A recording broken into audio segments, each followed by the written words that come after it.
കേരളത്തിന്റെ രാഷ്ട്രീയ ഭൂപടം എന്നും കൗതുകകരമായ അധ്യായങ്ങളാൽ സമ്പന്നമാണ്.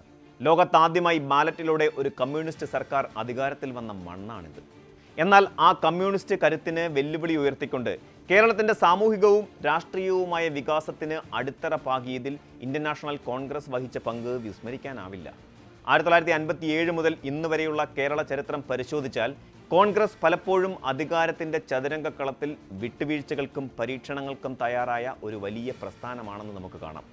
ഏറ്റവും വലിയ ഒറ്റക്കക്ഷിയായിട്ടും ഭരണം വേണ്ടെന്ന് വയ്ക്കുക, സ്വന്തം പാർട്ടിക്ക് മുഖ്യമന്ത്രി സ്ഥാനത്തിന് അർഹതയുണ്ടായിട്ടും സഖ്യകക്ഷികൾക്കായി അത് വിട്ടുകൊടുക്കുക, നിയമസഭ അംഗമല്ലാത്ത ഒരാളെ ഭരണത്തലപ്പത്തെത്തിക്കുക തുടങ്ങി ജനാധിപത്യ പ്രക്രിയയിൽ കോൺഗ്രസ് നടത്തിയ പരീക്ഷണങ്ങൾ ഇന്നും രാഷ്ട്രീയ വിദ്യാർത്ഥികൾക്ക് വലിയൊരു പാഠപുസ്തകമാണ്.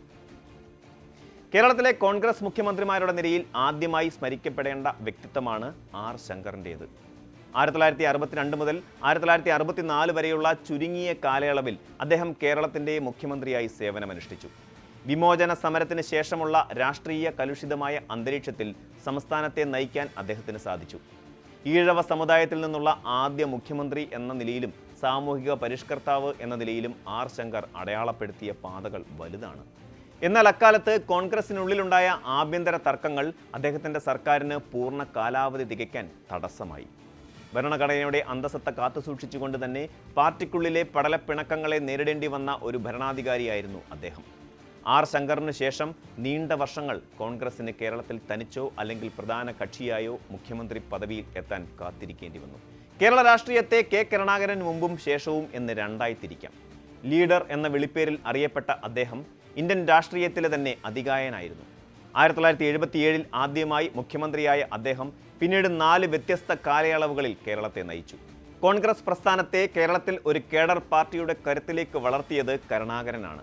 19-ാം വയസ്സിൽ സ്വാതന്ത്ര്യ സമരത്തിൽ പങ്കെടുത്തുകൊണ്ട് തുടങ്ങിയ അദ്ദേഹത്തിൻ്റെ രാഷ്ട്രീയ ജീവിതം ജയിൽവാസങ്ങളിലൂടെയും കഠിനമായ പോരാട്ടങ്ങളിലൂടെയുമാണ് വളർന്നത്. പനമ്പള്ളി ഗോവിന്ദൻ മേനോന്റെ ശിഷ്യനായിരുന്ന അദ്ദേഹം കേരളത്തിലെ ഐക്യജനാധിപത്യ മുന്നണിയുടെ ശില്പിയായി അറിയപ്പെടുന്നു.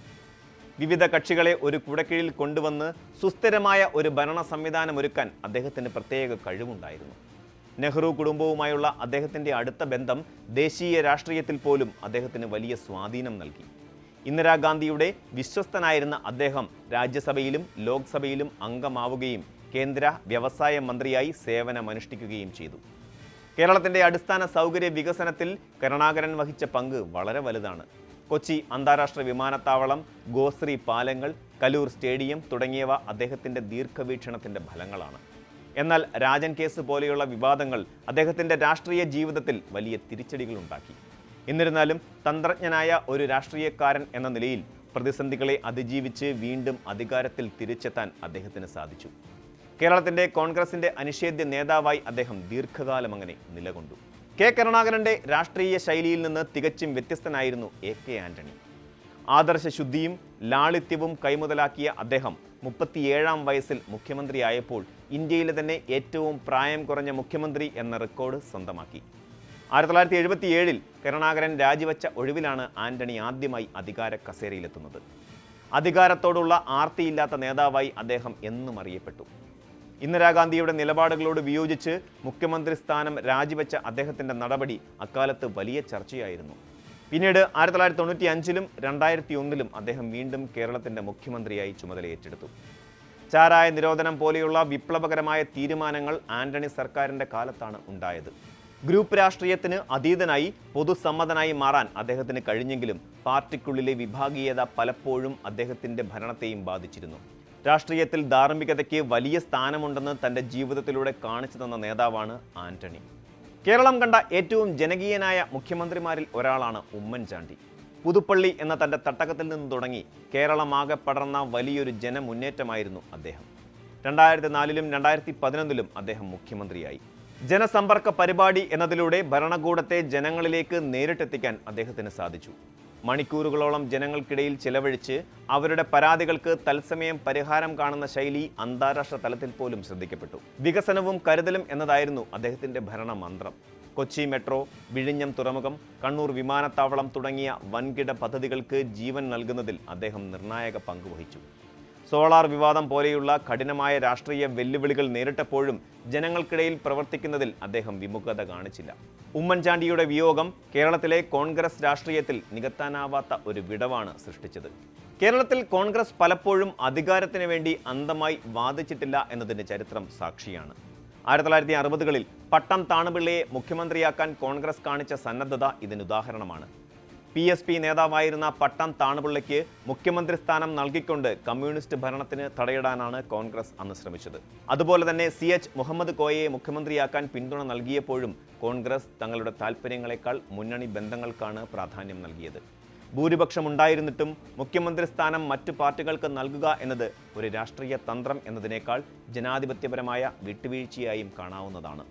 നിയമസഭാ അംഗമല്ലാത്ത കരുണാകരനെ മുഖ്യമന്ത്രിയാക്കി പിന്നീട് തെരഞ്ഞെടുപ്പിനെ നേരിട്ടതും കോൺഗ്രസിന്റെ രാഷ്ട്രീയ പരീക്ഷണങ്ങളിൽ ഒന്നായിരുന്നു. 2016 ശേഷം കേരളത്തിൽ കോൺഗ്രസിന് മുഖ്യമന്ത്രി സ്ഥാനം ലഭിച്ചിട്ടില്ല. എങ്കിലും കേരളത്തിന്റെ വികസന ചരിത്രത്തിൽ R ശങ്കർ മുതൽ ഉമ്മൻചാണ്ടി വരെയുള്ള നേതാക്കൾ നൽകിയ സംഭാവനകൾ നിഷേധിക്കാനാവാത്തതാണ്.